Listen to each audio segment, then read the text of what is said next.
Growing up, my parents always had a family tradition around Halloween of carving pumpkins, drinking hot apple cider, listening to music, or sometimes watching old shows, making caramel apples, and of course, baking the pumpkin seeds.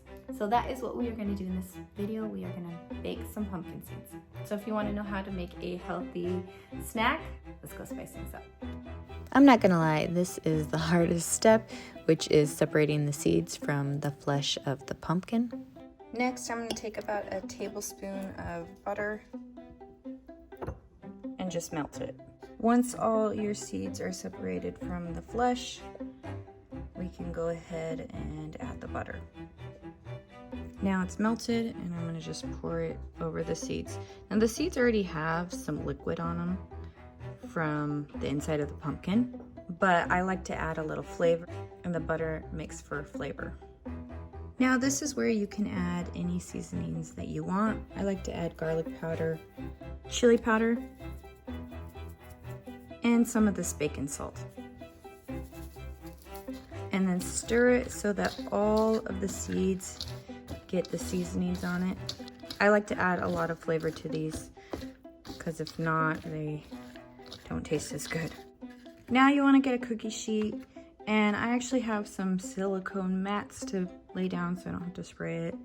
This kind of just helps with cleanup and makes it so they don't stick to the pan. Now you want to take your seeds and spread them out. All right, so I just added some pepper to the top and spread them out. Now it doesn't have to be perfect because we will come back and stir it. All right, so into the oven it goes at 400 degrees. And we're gonna come back in 10 minutes so we can stir them. Meanwhile, while the seeds are baking, we are working on our pumpkins. Time to open it up. And now I need to stir it.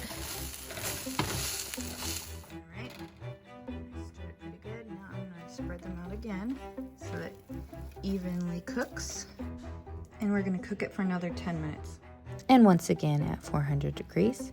And after about 7 to 10 minutes, your seeds are done. Once the seeds have cooled down, I go ahead and put them in a jar. This just preserves them better, and my husband can take them to work with him.